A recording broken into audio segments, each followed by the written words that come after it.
तो बच्चों इस क्वेश्चन में हमें क्या दिया हुआ है? इस क्वेश्चन में हमें दिया हुआ है कि एक एटम है जिस और एक एलिमेंट है एक्स जिसका वेट हमें दे दिया 6.643 into 10⁻³ gram. Number of moles of atom in 20 KG हमसे पूछा है। अब अगर हम इस क्वेश्चन को ध्यान से देखें तो हम इसको बहुत सिंपल से और यूनिटरी मेथड से हम क्या कर सकते हैं, सोल्व कर सकते हैं। कैसे? हमें नंबर ऑफ मोल्स पूछे तो हमें पता है। अच्छा, इसको सोल्व करते हैं तो सोल्व करने से पहले हमें कुछ चीजें हैं जो कि पता है। क्या है कि हमारे पास अगर 1 मोल होता है तो 1 मोल मतलब क्या होता है? 6.022 इंटू 10⁻23। अगर वो स्पीशीज एटम है तो हम लिखते हैं ना number of species. 1 mole equal to 6.022 into 10⁻23 atoms. ये हमारे पास डेफिनेशन से एक्सपेरिमेंटल वैल्यू निकल के आती है 1 मोल की। अब क्वेश्चन में दिया हुआ है कि एक एटम का जो वेट है वो 6.643 इंटू 10⁻⁻23 ग्राम है। तो देखो मैं क्या लिख रहा हूँ, एक एटम का जो वेट है वो कितना है? 6.643 इंटू 10⁻⁻23 ग्राम।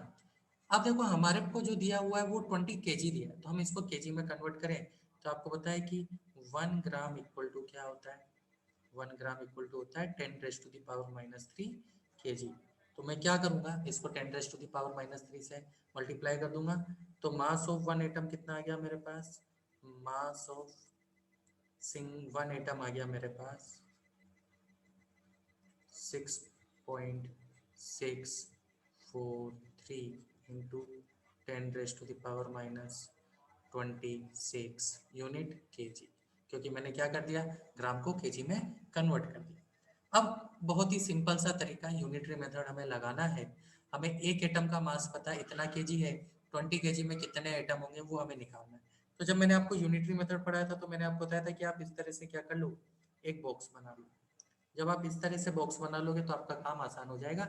इधर आप लिख दो एटम्स और दूसरा क्या है, इधर आप लिख दो मास। ठीक है, आपके पास क्या इन्फॉर्मेशन है? आपके पास इन्फॉर्मेशन है कि एक एटम अगर होता है तो उसका मास है 6.643 इंटू 10⁻⁻26 केजी। ये इन्फॉर्मेशन आपके पास है। अब आपको मास दिया हुआ है 20 केजी और आपसे क्या पूछा है? नंबर ऑफ एटम्स पूछा है, तो उसको हमने क्या मान लिया? एक्स मान लिया। तो अब क्या करेंगे हम? अब करते हैं हम क्रॉस मल्टीप्लाई। तो ये क्रॉस मल्टीप्लाई और ये क्रॉस मल्टीप्लाई हो गया। तो देखो यहाँ से क्या आएगा, यहाँ से आएगा 20 equal to x into 6.643 into 10⁻⁻26। तो यहाँ से देखो x की वैल्यू क्या निकली? x की वैल्यू निकली 20 डिवाइडेड बाय 6.643 इंटू 10⁻⁻26। ये x क्या है? ये x नाम के नंबर ऑफ एटम्स है। लेकिन अब उसने पूछा क्या है? उसने आपसे नंबर ऑफ मोल्स पूछा है। ठीक है, तो हमारे पास नंबर ऑफ एटम्स आ चुके हैं, हमें नंबर ऑफ मोल्स निकालना है। तो नंबर ऑफ मोल्स का एक सिंपल सा फॉर्मूला होता है, आप लोगों ने पढ़ा है, मैंने आपको पढ़ाया भी है। जब आपको नंबर्स दे दिए जाए तो नंबर दे दिया जाए तो मोल इक्वल टू होता है नंबर ऑफ एंटिटीज। अब यहाँ पे एंटिटीज क्या है? एटम। तो number of atoms divided by Avogadro number, जिसकी वैल्यू होती है 6.02 इंटू 10⁻23, जो हम ऑलरेडी लिख चुके हैं। तो रख देते हैं यहाँ पे। तो हमें मोल ही निकालना है, तो मोल इक्वल टू क्या हो गया? मोल इक्वल टू आ गया number of atoms. Number of atoms कितना है भाई? 20। ठीक है, डिवाइडेड बाय 6.643 इंटू 10⁻⁻26 इंटू, यहीं पे नीचे एवोगाद्रो नंबर भी है तो उसकी वैल्यू भी रख दो 6.023 इंटू 10⁻23। इसको जब हम सॉल्व करेंगे तो इसको सॉल्व करने पर हमारा जो आंसर निकल के आता है वो निकल के आता है 500। यानी हमारे पास जो नंबर ऑफ मोल्स आएंगे यहाँ पे वो कितने आएंगे? 500 आएंगे। ये हमारा आंसर हो गया। तो बच्चों ये जो मेथड है ये थोड़ा सा लंबा मेथड है लेकिन बहुत सिंपल मेथड है। अगर इस तरह से आप जाओगे तो आपका आंसर कभी भी गलत नहीं होगा और आप इजीली इसको क्या कर सकते हो? सॉल्व कर सकते हो। इसके अलावा इसका एक और मेथड है। ठीक है, तो एक और मेथड को भी हम अगर देख लें तो ज़्यादा अच्छा रहेगा कि कैसे हमें वो मेथड सॉल्व करना है। तो उसका एक सिंपल सा तरीका मैं आपको यहाँ बता देता हूँ। इसका जो दूसरा मेथड है वो भी आप लोग समझ लो, क्योंकि कोई बुराई नहीं है एक से ज़्यादा मेथड अगर आपको आते हैं और समझ में आते हैं तो हमें क्या करना है, हमें एक एटम का वेट दिया है ये, तो हम एटॉमिक मास निकाल सकते हैं। तो एटॉमिक मास क्या होता है? एटॉमिक मास, एटॉमिक मास की जब आप डेफिनेशन देखोगे तो एक मोल एटम का मास, एक एटम का मास इतना है 6.643 इंटू 10⁻⁻23। तो एक मोल मतलब एन एटम का कितना होगा?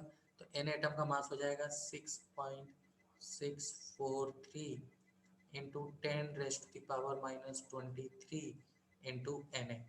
और एन एटम का जो मास होता है वही एटॉमिक मास कहलाता है। तो हमारे पास एटॉमिक मास आ गया, ठीक है इतना। इसको जब हम सोल्व करेंगे तो ये वैल्यू निकल के आती है 40 के इक्वल। आप इसको मल्टीप्लाई करो और सोल्व करो तो ये आ गया 40, यानी उसका एटॉमिक मास आ गया 40। अब तो हमें क्या निकालना है? नंबर ऑफ मोल्स निकालना है। नंबर ऑफ मोल्स होता है गिवन मास। अब गिवन मास हमें केजी में दिया लेकिन उसे ग्राम में कन्वर्ट करेंगे तो 20 इंटू 10⁻³ ग्राम, ये हमारे पास गिवन मास हो गया upon atomic mass. Atomic mass कितना है? 40। तो ये हो गया 1/2 इंटू 10⁻³ और ये आ गया हमारे पास 500। तो देखो बच्चों कितना छोटा सा तरीका है ये, इससे हमारा डायरेक्ट आंसर आ रहा है 500 मोल्स। बस आपको ये समझने की जरूरत है कि क्या जब भी आपको एक एटम का मास दे दिया जाए तो उससे हम क्या करेंगे? एन एटम का मास निकाल लेंगे, और एन एटम का जो मास होता है वो उसका एटॉमिक मास होता है। तो उसका एटॉमिक मास आ गया 6.643 इंटू 10⁻⁻23 इंटू एन ए। इसको जब हमने सोल्व किया तो ये 40 आया। अब एटॉमिक मास आ गया तो मोल क्या होता है? Given mass upon atomic mass.